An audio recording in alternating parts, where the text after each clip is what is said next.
This quilt I'm doing is for a lady that made the quilt for her, I believe her grandson that's in the Navy. And I started to just do an overall meander on it, and then I decided that I really didn't want to do it that way. So I looked around and found these patterns, went into PVM looking for different types of patterns that might go with a, and the material's all Navy type material, has some ships on it and military uniform insignias. So instead of quilting 5 rows with this lighthouse pattern, you notice I have the lighthouse going this way in this row, and then I flip this row horizontally just to change how the appearance would be on the quilt. And then I quilted these 2 rows, and you notice it does have some open areas. So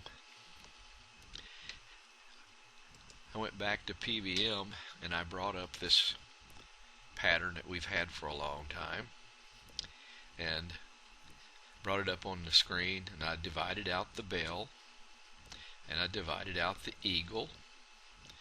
And what I've been doing is using the eagle and the bell to fill in some of these blank areas that would be pretty much open, and just to give it a little bit more character.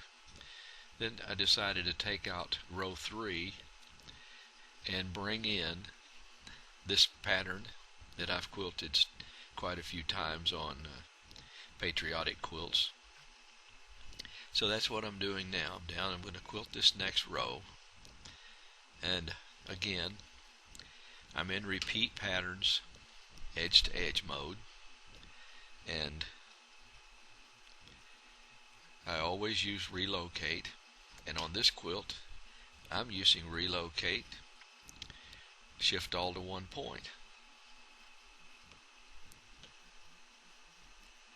I've quilted these 2 rows, and I have the needle sitting at the start point, or actually at the end point of this row, and I need to shift everything up so that this row will be located right where the second row is, and I'm going to use relocate, shift all to 1 point.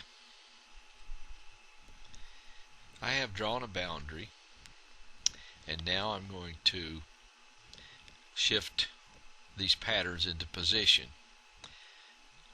And if all works the way that it should work, when I right click and I go down and use relocate, shift all to 1 point,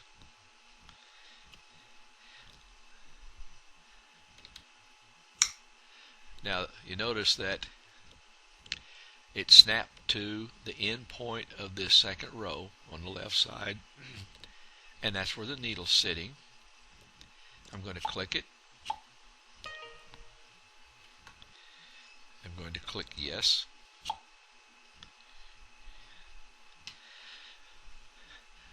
This is what I like about relocate, shift all to 1 point, or it works the same way with shift selected to 1 point if you have a boundary and you're shifting something into that boundary. You can see that when I used relocate, shift all to 1 point, it shifted the patterns, it moved the entire pattern group into the boundary area. And I can just use that to make any adjustment to the pattern group that I need to. So if you're a person that's reluctant to use edge to edge mode and repeat patterns, or that is edge to edge in the repeat patterns mode, because you like to use a boundary,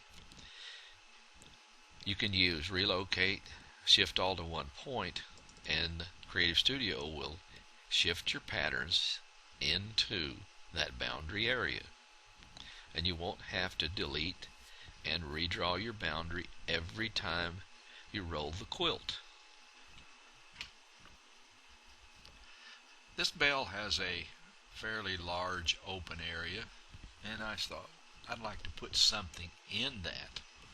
And then I was looking at the eagle, and I thought, why not just put the eagle in there? And I've changed the size of this eagle.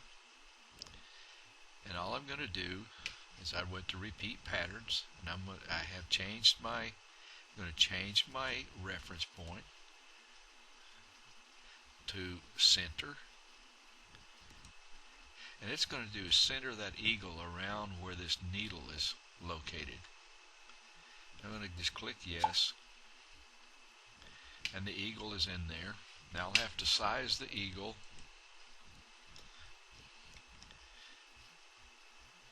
I changed the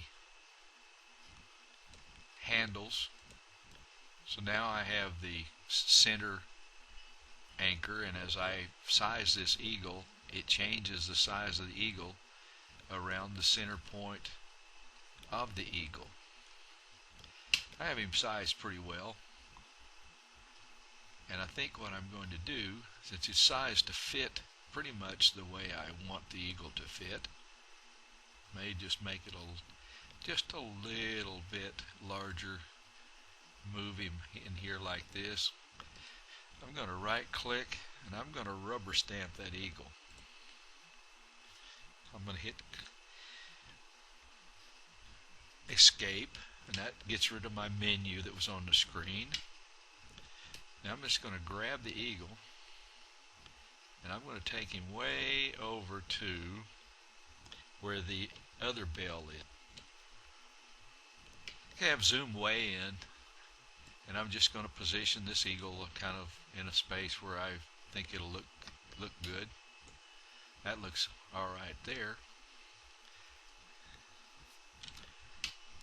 There he is in position, and you can see that it's going to fill up this open space in that bell. I want to quilt these two eagles next, so what I'm going to have to do is I'm going to have to toggle these two rows as sewn. I could do this in a different quilt group, but I had the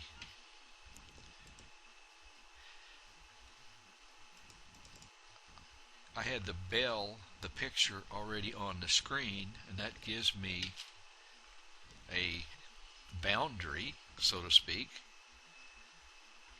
that I can place that eagle in. Now here's a little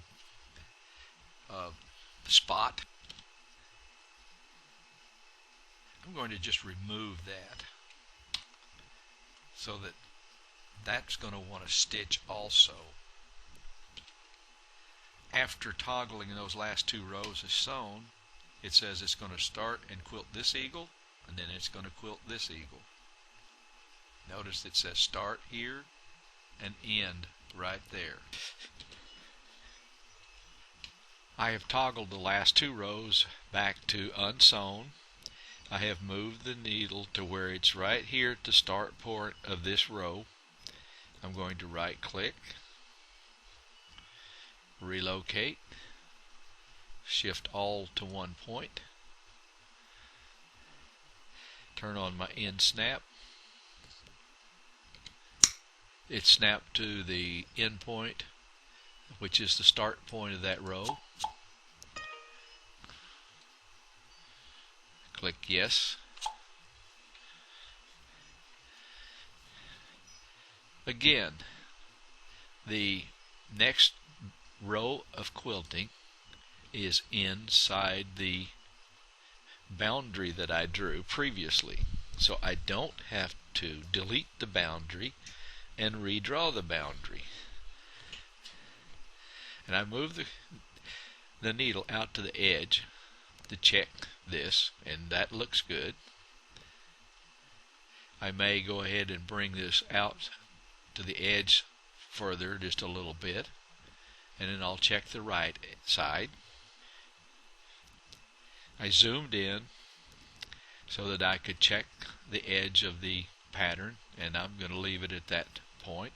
Now I'm going to check the right side.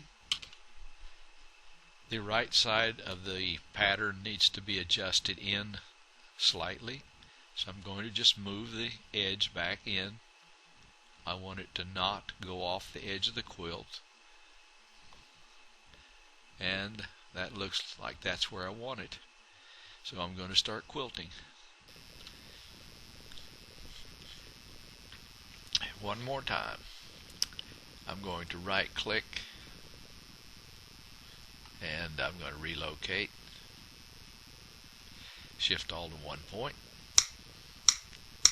End snap is turned on. It snaps to the end of this pattern.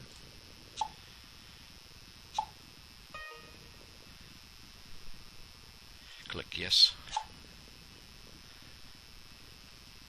And again, this has been shifted into this boundary, but now this boundary doesn't show me where the bottom of this quilt is, so I'm going to delete this one, and I'm going to make a new boundary.